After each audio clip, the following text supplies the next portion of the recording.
ओम नमो भगवते वासुदेवाय नमः। आज हम आपको पूष माह की पुत्रदा एकादशी का महत्व समझा रहे हैं। हिंदी पंचांग के अनुसार इस बार पुत्रदा एकादशी 21 जनवरी यानी कल मनाई जाएगी। एकादशी तिथि की शुरुआत 20 जनवरी यानी आज शाम 7:26 से शुरू हो रही है और इसका समापन 21 जनवरी यानी कल शाम 7:26 पर होगा।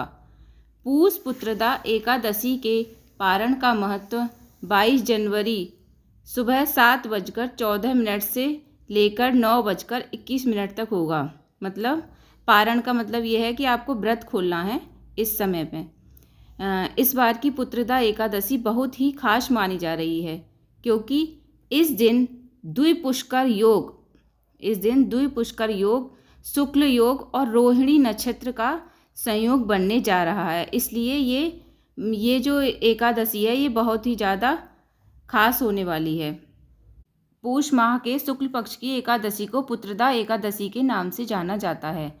साल में पुत्रदा एकादशी का व्रत 2 बार आता है, पहला पूष माह में और दूसरा सावन के महीने में।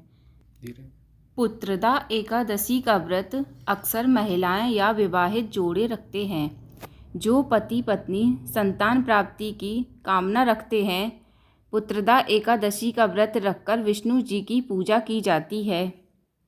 एकादशी का व्रत का पालन करने से भगवान विष्णु सुख समृद्धि का आशीर्वाद देते हैं।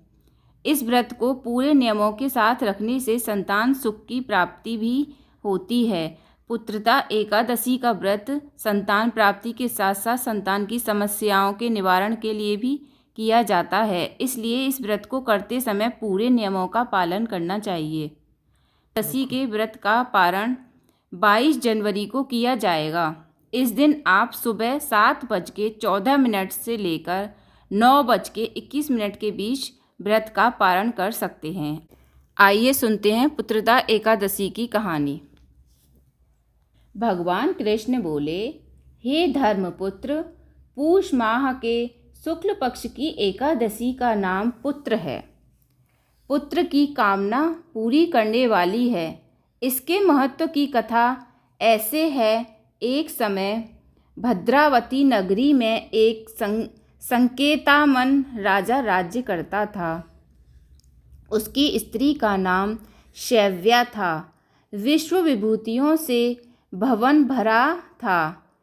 द्वार पर चिंतामणि का प्रकाश था, परंतु राजा की आंखों में अंधेरा सा प्रतीत होता था, कारण कि उसके पुत्र नहीं था और वह स्वर्ग के सुखों को नरक के समान कहता था।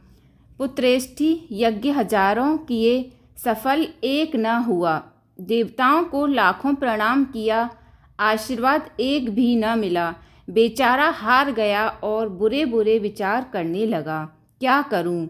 विष खा लूं और भूत बन जाऊं तो अच्छा है, परंतु यह चिंता अच्छी नहीं। फिर विचार करने लगा, आत्मघात करना महापाप है। इस चिंता से छूटने का उपाय वनवासियों से पूछूं। घोड़े पर सवार होकर वन विहार करने लगा। पशु पक्षी इत्यादि जीवों को पुत्रों के साथ खेलते हुए देख मन में कहने लगा, मेरे से यह भी सौभाग्यशाली हैं। आगे चला तो एक सरोवर मिल गया। उसमें मछलियाँ, मेंढक इत्यादि पुत्रों के साथ विलास कर रही थीं। विचार किया कि यह भी मेरे से अच्छे हैं। सरोवर के चारों तरफ मुनियों के आश्रम थे। राजा घोड़े से उतरकर मुनियों की शरण में गया और प्रणाम कर पूछा, आप कौन हो? मुनि बोले, हम विश्व के देवता हैं। इस सरोवर को पतित पावन समझकर स्नान के लिए आए हैं। आज पुत्रदा एकादशी का पर्व है, जो पुत्र की इच्छा को पूर्ण करता है। राजा बोला, क्या यह दिव्य फल मुझे व्रत करने से मिल जाएगा?